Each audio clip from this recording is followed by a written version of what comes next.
ஐயோ, இதோ வந்துட்டேன். 1 second, I am coming. Hi. Good morning. Morning. காலையில் டீ குடிக்கிற பழக்கம் இருந்தா இது குடிச்சுக்கோங்க. ஐயோ, இது யார் செஞ்சது? ஐம் சாரி, நான் எழுந்திருக்க கொஞ்சம் லேட் ஆயிடுச்சு. ஒரு கெஸ்ட் வீட்டுக்கு வந்து அவங்களே டீ போட்டு கொடுக்குறேன்னு சொன்னா சச்சே. It's okay. கேஸ் இருந்துச்சா? ஓ, முந்தா நேத்து தான் புது சிலிண்டர் கொண்டு வந்து வச்சேன். ராத்திரி நல்லா தூங்குனீங்களா? நல்லா சொன்னீங்க போங்க. ஹாஸ்டல் மேட்டோட ரூம்ல அலமாரிக்கு கீழே கிடந்த எனக்கு இதை பார்க்கும்போது சொர்க்கம்தான் எனக்கு. என்னோட கொரட்டை சத்தம் கேட்கவே இல்லை. நல்ல வேலை. எவ்வளோ இந்த ஃப்ளாட்டோட ரெண்ட்டு? அது மெயின்டெனன்ஸு வாட்டர் எல்லாம் சேர்த்து ஒரு 3000 வந்துடும். அது அதிகம் இல்லை. கண்டிப்பா ஜாஸ்தி இல்லை. இது கூட பாலனை தான் ஏற்பாடு பண்ணி கொடுத்தாரு. லேடிஸ்க்கு ஒன்றும் இல்லை, தனியாக ஒரு ஆம்பளைக்கும் இங்கே வீடு யாரும் வாடகை கொடுக்க மாட்டாங்க. ரொம்ப கஷ்டம். சிட்டின்னு சொல்லிட்டு என்ன யூஸ்? டெல்லி பாம்பேலாம் இந்த அளவு கன்சர்வேட்டிவ் இல்லை. நான் ஒரு விஷயம் சொன்னா ராம் வருத்தப்பட மாட்டீங்கல்ல? கவலைப்படுற மாதிரி விஷயம் சொன்னா யாரா இருந்தாலும் கவலைப்படுவாங்க. இருந்தாலும் நான் சொல்லி பார்க்குறேன் பாருங்க. நான் உங்களுக்கு ஒரு 1500 ரூபாய் தரேன். ஓ, இது சங்கடப்படுத்தக்கூடிய விஷயம்தான். ஒரு நாள் நீங்க இங்க தங்கினதுக்கு உங்ககிட்ட இருந்து 1500 ரூபா நான் வாங்குறதா? ஸ்டார் ஹோட்டல்ல வாங்குற காசு. நான் ஒன்றும் அந்த மாதிரி ஆள் இல்லை. அது இல்லைங்க. உங்களுக்கு தெரியுமா, ஊர்ல இருக்க எங்க வீட்டுல சபரிமலை சீசன்ல சாமிங்கெல்லாம் எங்க வீட்டுக்கு வந்து விதி வைக்கிறது வழக்கம். அவங்களுக்கு நாங்க சாப்பாடு போடுவோம். ஆனா சாப்பாட்டுக்கும் தங்கறதுக்கும் 1 ரூபாய் கூட வாங்க மாட்டோம். அதுதான் எங்க பரம்பரை. நான் நினைக்கிறதுக்கு ஒரு லிமிட் இருக்குல்ல. சொல்றத கேளுங்க ராம். சொல்லுங்க. 2-3 மாசத்துக்கு அப்புறம் எனக்கு இங்கேருந்து ட்ரான்ஸ்ஃபர் கிடைக்கும். அதுக்குள்ள மறுபடியும் ஒரு ட்ராமா மாட்டினா மறுபடியும் அந்த மாதிரி வெளியே வர வேண்டியது இருக்கும். அது மட்டும் இல்லை, புது இடத்துல என்னென்ன பிரச்சனை வரும்னு யாருக்கு தெரியும்? அதனால தான் நான் சொல்கிறேன், மாதம் 3000 ரூபாய் இல்லை 1500 ரூபாய் நான் உங்களுக்கு தரலான்னு. ஐயோ, அது I feel very comfortable here. It's a request. இங்கே குடியிருக்க எல்லாருமே நம்மளை ஹஸ்பண்ட் அண்ட் ஒய்ஃபாக தான் நினைக்கிறாங்க. அதனால அந்த ப்ராப்ளம் சால்வ். அது இதெல்லாம் ஒரு விதிதான் ராம். ட்ரெயினில் நம்ம ஒன்றா பயணம் செஞ்சோம்ல, நேற்று இங்கே தானே படுத்து தூங்குனேன். ஏதாவது பிரச்சனை வந்ததா? இப்போ செஞ்சதுக்கு ஒரு எக்ஸ்டென்ஷன், அவ்வளோதானே. உங்களோட ப்ரைவசிக்கு நான் தொந்தரவாக இருந்தா? நோ, அப்படி இல்லை. இங்கே பாரு ஜோதி, ரொம்ப இன்டிசிப்ளினான ஒரு மாதிரியான பேச்சுலர் லைஃப் தான் என்னோடது. தோ இங்கே பார்த்தீங்கல்ல, எதுவுமே கரெக்டாக இருக்காது. எப்போ வேணாலும் வருவேன், எப்போ வேணாலும் போவேன். கொஞ்ச நாளாக இருந்தாலும் ஜோதிக்கு அட்ஜஸ்ட் பண்ண கஷ்டமாக இருக்கும். ஏன் கஷ்டம்லாம் விட்டுடுங்க. ஃப்ளாட்டுக்கு 2 சாவி இருக்குல்ல, கீ 3 இருக்கு. அப்புறம் என்ன, நீங்கள் எப்போ வேணாலும் வரலாம், உங்கள் இஷ்டப்பட்டதை செய்யலாம். கஷ்டமா இருக்காராம்?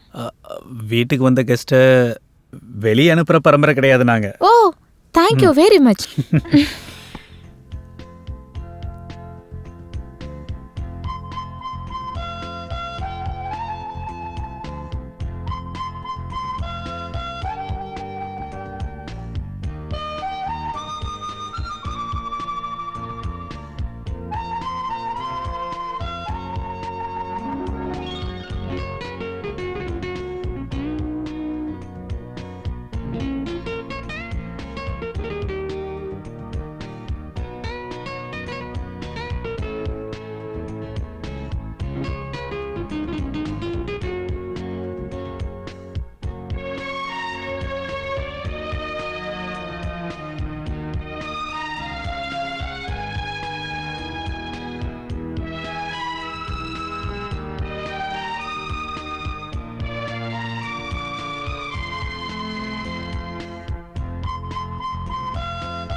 இப்படி நம்ம கஷ்டப்பட்டு வேலை செய்யறதுக்கு நம்ம வேலைக்கு ஒரு ஆள் வச்சு செலவு ஷேர் பண்ணிக்கலாமே. எனக்கு இந்த சமையல் செய்யறதா டைம் ரொம்ப இழுக்குது. இங்க வேலை செய்யறவங்களுக்கு எந்த சுத்தமும் கிடையாது. ஆனா மனசு சுத்தமா இருக்கும். மனசு வச்சா குக்கிங் பண்ணுவாங்க. எங்க இருந்து வந்தது உங்களுக்கு இந்த ஹியூமர் சென்ஸ்? ஹியூமர் கிடையாது, விஷயத்த சொன்னேன். இவ்வளோ நல்ல இடம் இருந்தும் லாண்ட்ரிக்காரனுக்கு காசு கொடுக்குறீங்க. அது சரி, இப்படி ஒரு நாள் முழுக்க சோப்பில் ஊற வச்சு நல்லா கும்பிட்டே இருந்தா ட்ரெஸ் கிழிஞ்சு போயிடும். இங்கே கொடு, நானே துவைச்சு தரேன். ஒரு வேலையும் உருப்படியாக செய்யறதில்ல. ஐயே ஐயே, ஏன் ட்ரெஸ்ஸை நான் வாஷ் பண்ணிக்கிறேன். இது என்னது இழுக்கும் போது வருது. பேசாம இருங்க. ஐயோ, கிண்டல் பண்றீங்களா? இது என்னது புறாவா?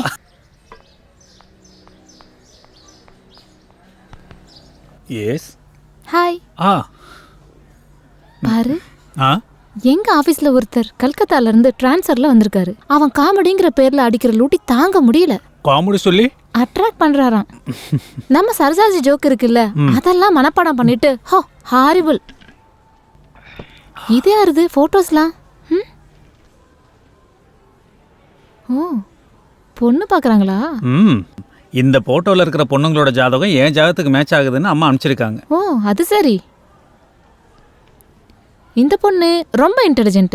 உங்களை அப்படியே முழுக்கிடுவா. நான் என்ன முட்டாளா? அப்படின்னு நான் சொல்ல மாட்டேன். ஆனா அட்ஜஸ்ட் பண்றது ரொம்ப கஷ்டம். அந்த போட்டோல எனக்கு பிடிச்ச ஒரு பொண்ணு போட்டோ இருக்கு. அது எதுன்னு சொல்லு. இது என்ன ஆட்டக்காரி மாதிரி? இது வேண்டாம். ஓ, இது நான் ஸ்டாப் கான்வர்சேஷன் பார்ட்டி. பேசிக்கிட்டே இருப்பா. எஸ், இந்த பொண்ணு தான் ராமுக்கு பிடிச்ச பொண்ணு. ஓ, நீ புத்திசாலின்னு நான் ஒத்துக்கிறேன். நான் மைண்ட் ரீடிங்ல எக்ஸ்பர்ட் தெரியுமா? ஆனா ராம், நான் வார்னிங் தரேன். இந்த பொண்ணு பெரிய பிரச்சனைக்காரியா இருப்பா. அப்படின்னா? அப்படின்னா ஈகோ, தாங்க முடியாத ஈகோ. உங்களுக்கு உங்களை மாதிரியே ஒரு அப்பாவி பூனைக்குட்டி பொண்ணு தான் நல்லது. என்ன மாதிரி இருக்கணும். இதெல்லாம் இன்னைக்கே திருப்பி அனுப்பிச்சிருங்க. ரிஜெக்டட்.